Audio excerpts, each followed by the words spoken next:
enough. That was good enough. Hi, neighbors. Welcome to our weekly podcast, Good Enough.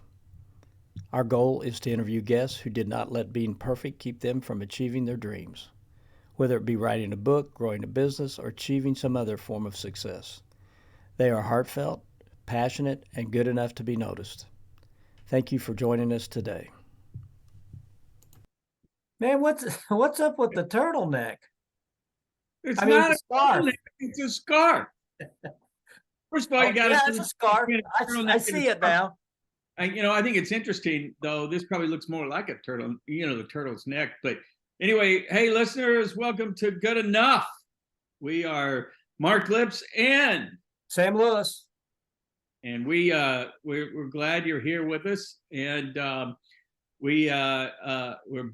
sponsors, by the way, are the Right Choice Farm Stay and Catering, an event space with vineyard, orchards, and commercial kitchen and all of that in Northern California, a little further away than Sam is. And then also from our newsletter, my newsletter, I've been doing for 25 years, Happy Friday Neighbors. And that comes out every Friday morning. I think you should be on it. Sam? it's a good one. That newsletter's a good one. I read it every Friday. On this end of the country, here in Bloomington, Illinois, where it's dark, Mark. Hey, yeah.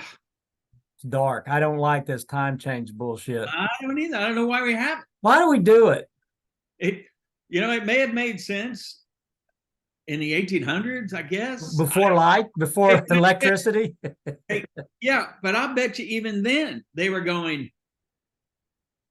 why are we doing this, Maud? I mean, I don't get it. It's anyway, on this end of the country, we're good enough is brought to you by Pride Staff, Bloomington, Illinois, full service staffing and recruiting. We do direct hire, temp to hire. We got another side business we're starting to get into, and I'll talk about that someday. And also by the Finally Friday Philosophy. It's available on Sam's Substack. It's curated thoughts on writing, philosophy, humor, and shit that I find interesting. yeah, It comes out every Friday, but it's a little different than Mark's. Yeah, yours is much more esoteric, much more intelligent. Mine is, Well, yours is a community. You're serving the community with your newsletter. Mine, what? You serve the community with your newsletter. Yeah, that too, but mine is best to be drinking by. Because there's a little something very. By the way, I just got to tell you, and then I want to get back to this turtleneck. Because I don't think turtlenecks get enough respect these days from our millennials and everybody else. I like the mock turtle best, but yeah, no, not me. It's not tight enough. I want the neck to be covered. I want my neck warm. Okay, so look. I'm the president of our Rotary Club this year, right? Now, I don't know what people think, but I'm starting to get an idea. This is what was given to me today. Listeners, he just put on a stocking cap, and on it says Alcatraz, Psycho Ward. What's the last one? I don't know. It's probably all you need to know. Alcatraz Psycho Ward. Yeah. Stocking cap. And right now he's wearing a huge outpatient. Scarf. It says outpatient. Perfect. Also, listeners, Mark is wearing a very chic looking scarf around his neck. Listen. And he looks like Lawrence of Arabia or something. I have mini splits in here and all of that. I just think, first of all, when we catch colds, you catch them from these areas that are sensitive to cold. And my neck is sensitive to cold. Did you not have any science in college? What's that? You catch cold from your neck being cold? Do you know about germs and bacteria and shit? No. Okay, I know that. But don't you have someplace to be? You know what? The thing, where you catch cold is going from hot to cold to hot to cold. But all right, so let's forget, No, you catch let's cold forget from about that, the germ. that Let's forget 2-year-old about with shitty pants that's coughing all over you. just forget about the germ thing, and let's go to just being warm and comfortable. I'll give you that. On my morning walks, I can wear a t-shirt under my jacket, but I gotta have that bandana around my neck. Yeah, I mean, and I can go sleeveless. If- I can go sleeveless and have a bandana around my neck and gloves on my hand. And I go a long way that way. That's exactly right. That's exactly right. As long as my neck is covered, I'm fine. And that's why I think, if we were to wear a turtleneck in front of our kids, they'd laugh at us. Yeah.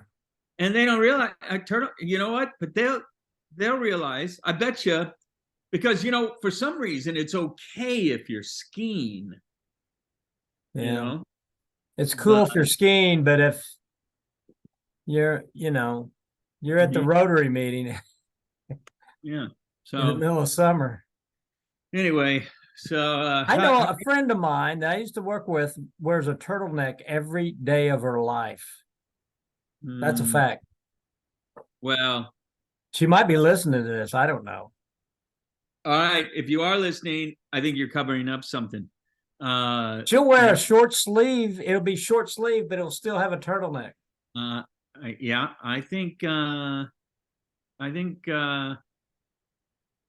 she's covering up. I think that's something that's Probably saying hickeys. No, I mean, I think there's a mental thing there that she's trying to cover up, like, closed in. It's like keeping your arms crossed when you're talking to somebody. She's afraid of vampires. I think there's a body language thing there. Yeah. Or she got an ugly neck. All the time. If you do it like I'm doing it, that's just keep your neck warm. But if you do it all the time, I think you're saying something. I kind of wonder if she has, her neck's just not that attractive. I hope she's not listening. I've never seen it, so I don't know. Yeah, that's I have to guess. Well, okay. Now, see, that could be sad. There could be something horrifying that happened to her neck.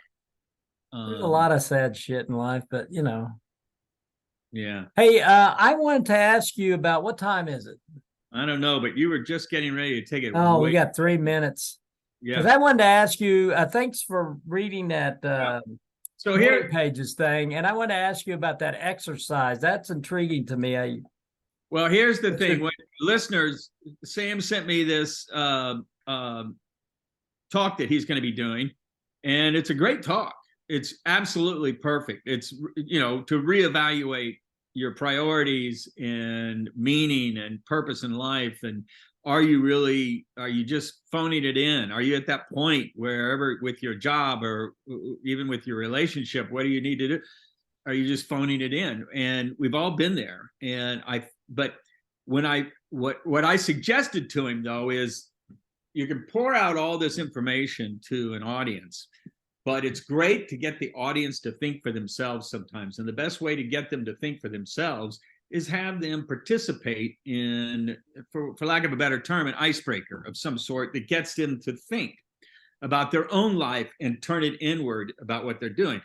I did a purpose workshop a month or so ago, right? And in the middle of that purpose workshop, you get handed a series of questions, and you literally, it distills it, and it's to find your purpose, and it could be personal, it could be business, it could be whatever, but you have to answer a series of questions, and then you get to cross these questions out because of these questions that were answered. And so you eliminated it, you basically distill it down to where you've got a distinct, focused purpose. And then we had everybody say what that was. And some people were totally surprised. They didn't think that was them at all, but they liked it. Have you got a piece of paper you can send me on that? I only had 40 minutes that day. I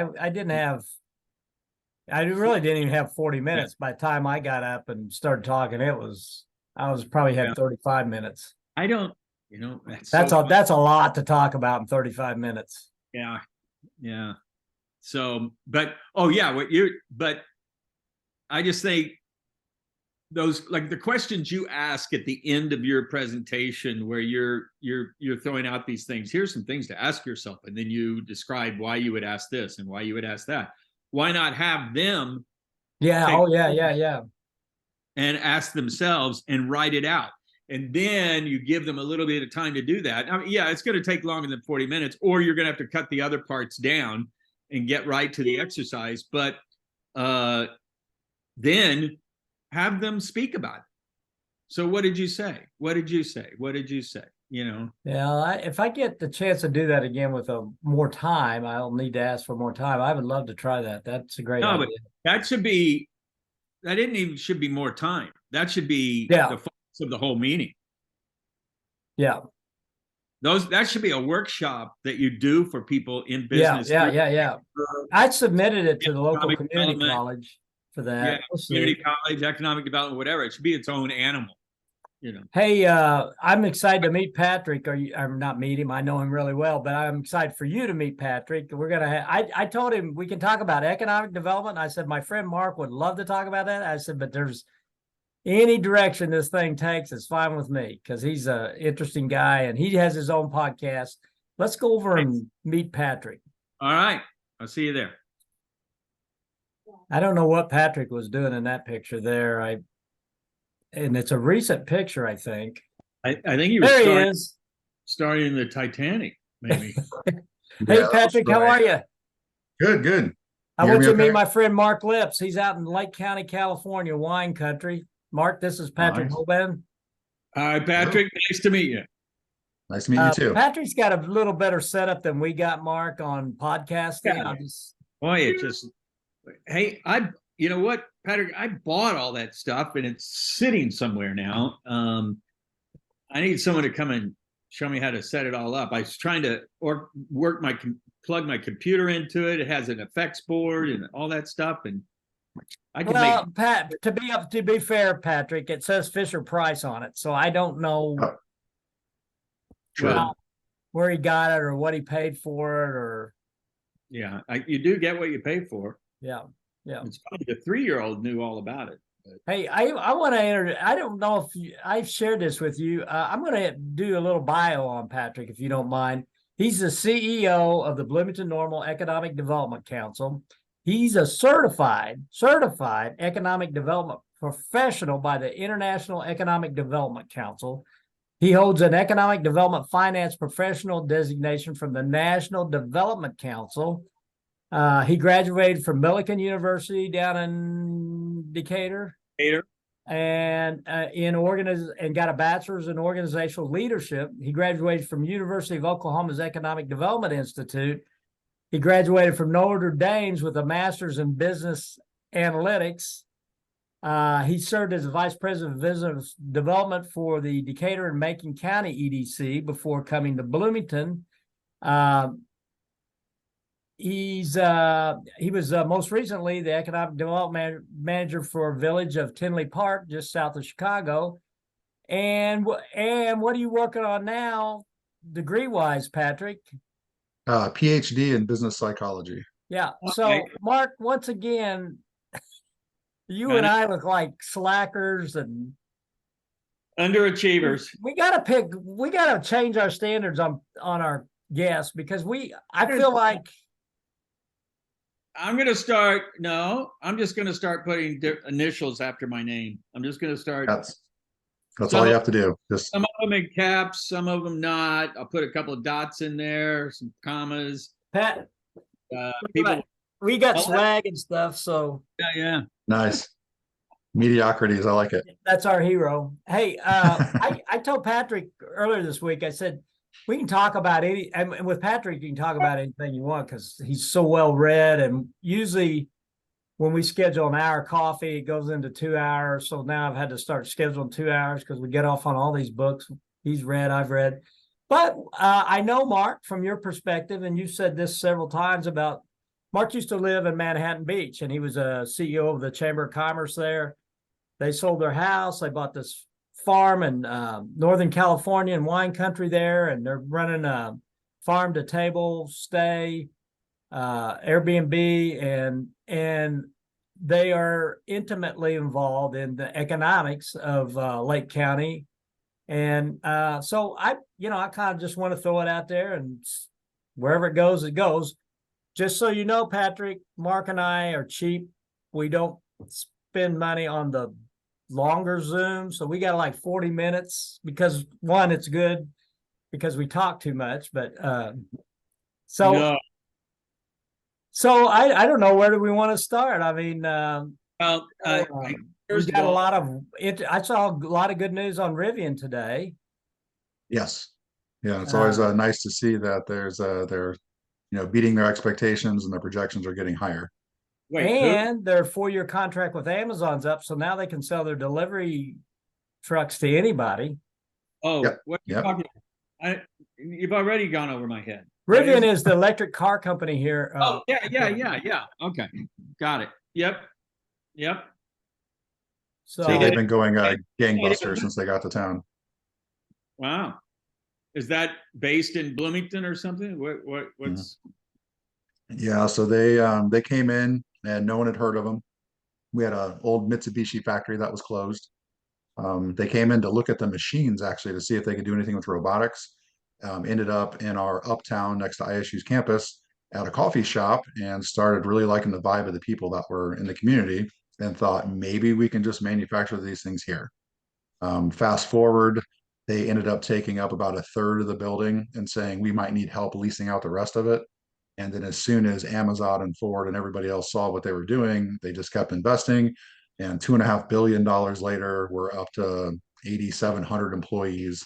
And we just, people are beating down the door to move into our community and we're out of homes. And it's been a wonderful experience. But, as you know, businesses can grow too fast and so can communities. And we're at the point where we're growing so fast, we just can't keep up with the demand. Patrick's like the dog that chased the bus and then caught it. Yeah, a couple times. Because right after Ferrero or right after Rivian did their thing, then Ferrero said, "Hey, guess what? You beat out Canada and Mexico. We're going to build the first North American chocolate production facility in Bloomington." And we're like, "Great!" And at that time, Rivian might have been around 2,000 employees, and we knew they're both going to grow at the same time. And fast forward to now, everyone's like, "Where are our workers?" I'm like, "Good question." We thought we would have kept up, and we have not at all. So it's been multiple expansions at the same time. Well, but that that's a great problem to have. It's like it's like when someone says there's no parking downtown. Well, would you prefer the alternative? Right. That's actually a great problem to have when there's no parking downtown. So, wow, because there are a lot of places, this county for one of them, because we're primarily rural ag and all of that, but we're very poor. This is a very poor county that we moved into. And, young people, they don't want to go into the industry, the wine industry or any of the, farming or anything like that. And so a lot of times they graduate and they leave. They go to college and they leave.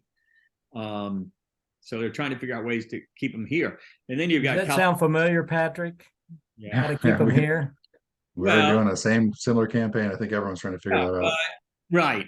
But you got a night. Bloomington's a pretty intelligent spot.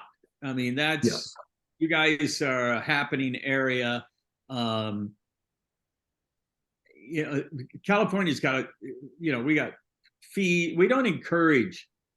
It doesn't seem like we encourage business to set up here. I mean, people are leaving here and going to Texas or maybe to Illinois and not Illinois, but no, they're coming here. So we were the only county last year to actually grow in population. So the other counties, well, we got two major industries coming in there.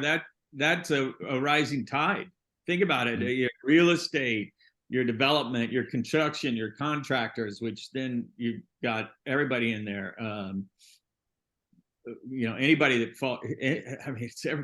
your restaurants, your retail, all that just lifts. And so congratulations. That's great that they're doing that. It's been a lot of fun. A lot of it was set in motion before I got here, and I just made sure we didn't drop the ball whenever we were up. Patrick, I've said this all my life about leadership and management and factories and stuff. And I gave a supervisor an area. I said, he said, I don't think I can be successful there. And I said, you got one goal. Don't screw it up. Yeah. So many times people they can't even do that, Well, just don't screw it the up. problem is what it sounds like, Patrick. It sounds like it's great. What you did was you came in and you didn't try to change things. And Right. Well, Patrick did a wonderful thing, I think. I think when he first got here, he was boots on the ground. Any place that, I know I'm just one guy, but I know any place that I could get him into, he'd go. Any Yeah. factory, any place, walk in any door, just to Right. see what was going on. So That's what you got to do. That's what you got to do. he did it. But that's some people come in, they want to immediately change logos, they want to immediately change their branding, and they immediately want to change bring in their people, or they want to and some of that you might have to do in order to shore up and to cinch up and to tighten up and things like that. But man, if you had two big whales like that, yeah, don't screw it up. Yeah, no, it's literally getting in here, and I think it was 6 months of nothing but assessment, like Sam said, just finding out how we got here, what were the pain points for businesses and our elected Right. officials, and then did a strategic plan right around COVID, just to be able to say, okay, as this, because we're a public-private partnership, so we have, both the city, the town, the county on there, and we have 23 municipalities, largest county in Illinois, so there's a lot of people to answer to, 172,000. And the idea was, okay, what's going to work for everybody? Because I can't play favorites. It can't be no Bloomington or Normal or whatever. It has to work for everybody here. So getting them to agree on a 20-point strategic plan and prioritize it, I mean, like, we're going to spend the bulk of our time up here and then work our way down. And if we don't You get to guys, this long term, we won't. did you bring in consultants, or did you do that on your own? No, we actually used an in-house consultant at State Farm. So they've Okay. got their own in-house consulting team, and they volunteered one of theirs to go through their process, which did not traditionally align with an economic development strategic plan. So it was a blend of both, of what State Farm would do compared to what I've done in the past two communities, and it worked out pretty well. That's great. Well, good. So that's collaboration. Yes, yeah, Yeah. yeah. Our goal is always to use IEDC, by the book. That's all those acronyms behind my name, best practices, but also blend in some of the newer ones that our businesses are using. So it's been a good combination. Well, that's great. You weren't set in your ways. You weren't looking at, well, this is how we did it, where I came from, things like that. That's probably No. a lot with business. Yeah, every community is different. Like you say, economic development in Chicagoland, that's all breweries and hotels, and it was more of a bedroom community. Decatur, where I started, was an industrial community, so it was all manufacturing. And then traditionally, Bloomington-Normal has been, Illinois State University, Wesleyan University. Healthcare is huge, but then with the home of State Farm and Country Financial, it's primarily an insurance town. So that's the way that it was built. And so to come here, there's plenty of room to expand on, which is why I was excited to see the manufacturing grow, because as you mentioned earlier, with all the multipliers, all the suppliers come in, it affects all your restaurants. For every one of those, you're looking at 3 other jobs. So the more of those we can feed, the bigger the ripple effect. I remember when Patrick first got here, we were walking through a factory, and I said to Patrick, I said, the thing about this town is they manufacturing flies under the radar because they've been a white collar town with insurance companies and colleges, and they don't quite get it. But that changed dramatically when Rivian came to town, and it's now they're starting to kind of get what this all about, man. And to the point, the dollars that are earned at a factory, spend through the community. I think that's what you were referencing, Patrick. Spend through the community 3, 4, 5 times, whereas a dollar earned at a service industry maybe goes through the community twice. Right. Yeah. Well, the beauty too is you just propped up all your small businesses with. Oh yeah. That is something they probably needed, like water, like air. Do you get involved in economic development? Do you get involved with? Are you connected to the SBA at all? Any of that? So the SBA, we've got an SBDC at Illinois Wesleyan, and that's usually the extent of our entrepreneurship arm. It runs through Wesleyan. We're looking now to see if we can expand that next year's strategic plan. But yeah, through the SBDC is an SBA program for the listeners, Small Business Development Center, and then the Small Business Administration, which technically is any business under 500 employees, which doesn't seem small to me, but that's No. what a small business is. Yeah. So do they have a new leader? Yes, they At do. Wesleyan? Because I think Karen was the Aaron moved on, yeah, and I okay. think now it's Sarah, and I don't want to say her last name because I'll butcher it, but she's really good. I Yeah, we haven't met actually have her a yet. yeah, she's really good, and yeah, they're looking to expand as well. So you personally don't get involved too much with the small business community. Um, Well, I mean, we do. So the county itself has some entrepreneurship funds and we manage those. So our EDC sits on top of a community development corporation. The right. community development corporation is a 501c3. So we can take donations from anybody. It's a tax write-off. We can pump them back in the community. So we manage a revolving loan fund for small businesses. But then also we've got a new one, which we ripped off and duplicated from the city of Monticello or village of Monticello. And it's one where we will pay the rent of somebody coming out of a home-based business to fill a vacant space. So we're getting really close on that. We'll pay up to $10,000 Oh for a year's wow. worth of rent just to get them to just try it for a year. So it really depends on the size of the space. But yeah, up to $10,000 total. So the last one we did was called Paladin's Gate Comics. Sam, that's over by Myers. That's a comic book store that just went in.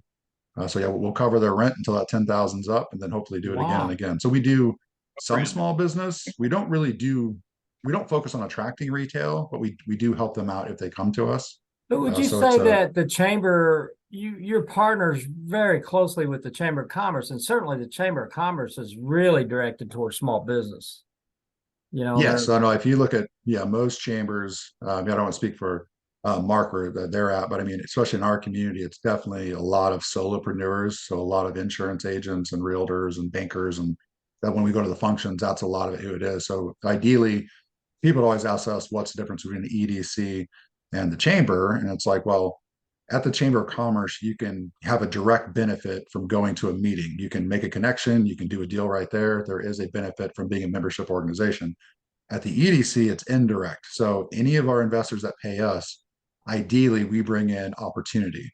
So if we're good at what we do, somebody expands. Like when Ferrero came to town, most hotels got decimated during the pandemic. Well, ours were sustained because we brought all these construction workers in to stay in the hotels. So as we bring in workers indirectly, our community benefits. Now, if you go to a meeting with me and you have a direct benefit, probably going to go to jail because I gave you inside information. So where at the Chamber of Commerce, you can do a deal right out of chamber after hours. We're good to go. With me, ideally, I keep everything confidential. Project comes in, it expands, and there's more work for everybody. every time I have a meeting with Patrick, first thing I say is, "Hey, tell me some stuff you can't tell anybody else." Everybody does. Yeah, never gets old. That's probably one of the problems with the chamber is they try to be an economic development corporation. They really need to focus on marketing and putting boots through the door and all of that. So I think Also, our a lot chamber of, does pretty bid- good of that. I think Yeah, that's they got know really the good space events to and play in. Charlie you met Charlie, Mark. He's Yeah. the guy Mark, when Mark was at the chamber in Manhattan Beach, I set up a call between him and Charlie. And just so you know, Patrick, I retired from my industry and was looking for something to do. And in my town my community where I was living, I said, we need to have somebody local at the chamber. And so I did 2 years there. And that is, the nice thing about a 501(c) is you cannot be political. I mean, you can be internally political, but you cannot, you have to be bipartisan when it comes to politics in traditional politics. And that's a good thing too. So you can't go and take all the Democrats or the Republican money and use it for whatever reason. Yeah, that's something we're planning for right now. We actually go out to DC every year and beg for dollars, and have been very successful. I think we brought back over $80 million over the years. So we'll go out again, and it doesn't really matter to us, who's in and who's out. We're here for the betterment of the community, just like you said. Very apolitical organization. Right. Mark, do you have a EDC in Lake County? Oh yeah, I know. I work with. Uh, I talked to Nicole Flora. She runs our EDC, and great lady. Her husband is the city manager down in Clear Lake, and so very involved. I've had him over here to the farm and all of that, and done things with him. What's around the corner? What do you see? At least for your area, you've got big business going. That's propping up your small businesses. Is there an industry you're targeting that you want to go after, or is that confidential? No, it's not. It's not confidential, really. With all the manufacturing that's coming in, we're getting about 100 RFPs a year, so requests for proposal. A lot of them are for manufacturing. What we saw during the pandemic was, people are wanting to ship things over here, and things got stuck in the ports. And then so a lot of foreign direct investment has been coming in. And actually, we're hosting a German delegation coming up in December. So we're all about foreign direct investment, trying to get more manufacturing to the area, but then also really targeting battery suppliers because we're in the EV space. Oh, We know that there's not enough batteries to go around for everything that we're going electric, which is great. But a battery supplier would be awesome. But then also, coming from Decatur, our tagline was everybody eats. So our economy was never going to go all the way down because of ADM and Tate and Lyle. And now that we've got Ferrero, doing some manufacturing in the food space, I wouldn't mind seeing that. So just like a stock portfolio, I love State Farm. I love Country. It's such a high concentration for our workforce to be in insurance. I'd like to diversify that into more of the manufacturing space. But I'd say anything food related, we're good at that right now. And then anything tech and advanced manufacturing, which a lot of people say, but we're actually doing it, and we're going to need all those suppliers to come in as well. well, you got a lot of solar companies that are starting to foreign solar companies that are starting to set up shop here in the U.S. manufacturing plants with solar panels. As well as batteries. But batteries, boy, that's where we're all headed. Yes, and that's we've had a couple RFPs come in from solar companies, but also we've done some finalists for some batteries as well. So it's just how can we get them across the finish line? And before, the state of Illinois didn't really have very competitive incentive packages when we're competing. And like you said, Texas just hands out cash, which is annoying. But some of our surrounding neighbors like Michigan and Indiana were doing these extended tax breaks. And we just got permission earlier this year to start doing longer term tax breaks. Before, I think I could only go up to a 12-year. And up in Manteno, they just signed a Goshen project, and that one's going to be a 30-year abatement. So we're going to watch them to see how that plays out. I still don't know mathematically how you can give up taxes for your school, your fire, your police, and your roads for 30 years and then bring in a couple thousand people to work. So we'll monitor them closely to see how that economic impact really applies. I think that's the big question, and I was in Austin a few weeks ago, went down for the Formula One race, and every time I'm down there, just driving that corridor from Dallas down Waco, it's getting less and less distance between those towns. And That's probably real. if you just count the cranes, yeah, it's all being. And we went past the new Tesla factories. It's on the way out to the racetrack. I mean, that thing is staggering, and that's just one of the places. I don't even know what these other places they're building out there, because the last time I was down there was 5 years ago.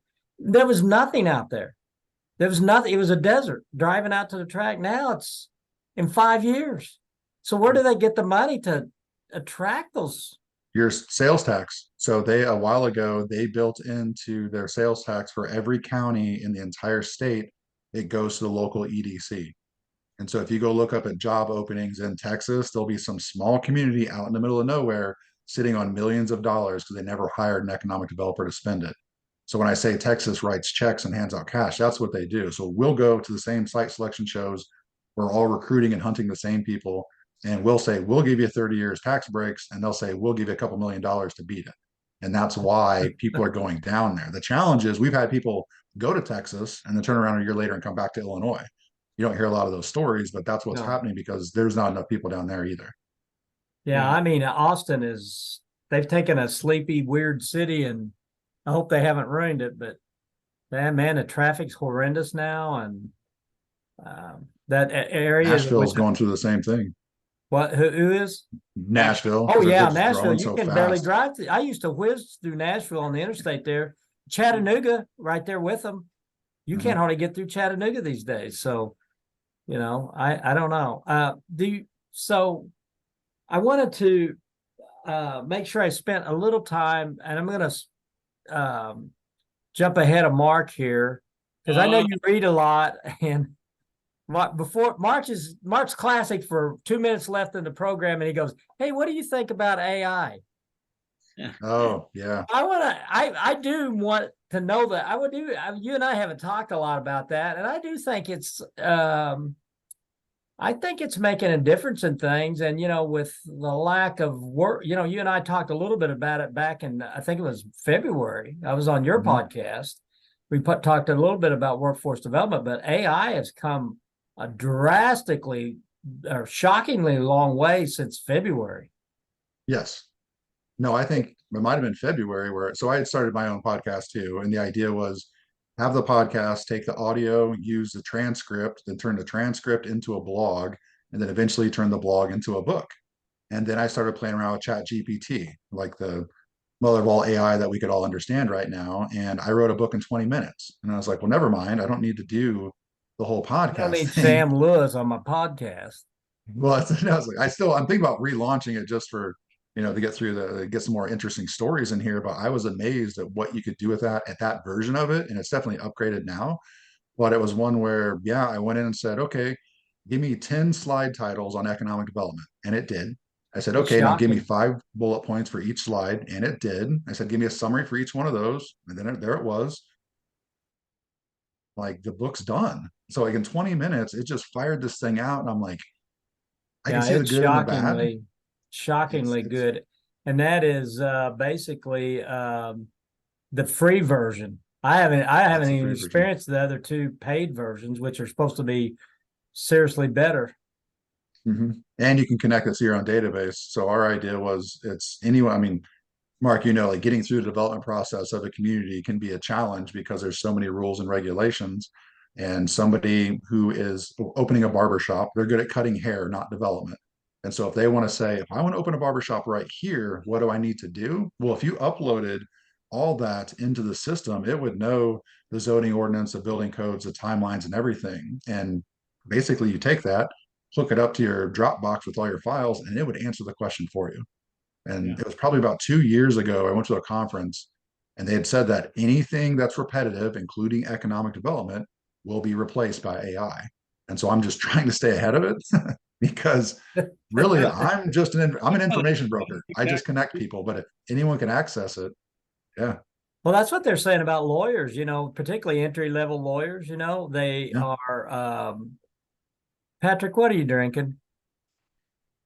Lipton peach iced tea, All just right. throwing you off. That was very clever of you. Mhm. Yeah, but they're Well, Yeah, it saying, looks like entry level lawyers, all they do is they're, gathering, they just basically they do research and then Mhm. and that's paralegal. exactly what Chat GTP does. That's going to damage. I mean, there's so many areas. I mean, even Biden now isn't that part of his budget? Is he's preparing? He will be replaced by AI. He might be replaced by AI, but He might be AI already. and I think, yeah, yeah. there's, there's that thought. Or maybe I was thinking Newsom, but I think it was Biden who's putting together an AI package, right? With this, putting some parameters. Patrick, will AI kill us? I would think so. That's what every movie shows. Yeah. Like I eventually, if figured you're you here would to say solve a that. problem, we're kind of the problem. So yeah, Yeah. every AI movie I've ever seen, that's what happens. Yeah. See, I told you that this is AI, tip of the iceberg, man. Tip of the iceberg. I mean, it's writing books for us now and taking tests and everything, but that's tip of the iceberg. That's even the very tiniest tip. When it starts to entrench itself, and by the way, exponentially, what happened in the last 10 years will be sped up in the next 10 years. So, oh my gosh. I mean, it's just going to be incredible. And by the way, the smarter we get, the smarter the criminals get. So it's going to be used for nefarious purposes too, I'm sure, right? Well, I mean, yeah, for sure. I mean, exactly. how do you get I enough audio. Right, Well, exactly. crime, or I read somewhere where if you want to look at the next uses of technology, always look to the porn industry, because the porn industry is always on the cutting edge. They're the beta versus VHF. They pick VHF. Yeah, but Online porn. how's AI gonna impact? I don't know. I'm just saying, keep an eye on them, on the porn industry, and maybe you'll get some. I'm talking more about, if you can feed, like what Patrick was talking about, if you can feed stuff into Chat GPT, and if you do it correctly and you come and give it the right information or enough information, it will print out a blueprint for you to rob a bank. Why can't it just do all the work? Why does it have to print out a blueprint for me? Why don't it just do the work? Well, See, I think we're 3D machine. There was a wonderful movie made several years ago. It was the most futuristic, prescient, right on movie. Chocolate Factory, right? No, Wally. Yeah, Wally. Wally, go back and watch that movie today. It's shocking. Some of that you're going, well, I guess we have iPads now, and, people floating around and get the big drinks, and there's like nobody's working, and I don't know. Every time I watch that movie, it scares the hell out of me. Well, getting back to economic development, I worry that it's going to impact. It's going to impact and I always think in terms of small business. Manufacturing can come in, and boy, they can. The downside is, as quickly as manufacturing comes in, that worm could turn, and all of a sudden you're left with a dust bowl. I mean, what happened?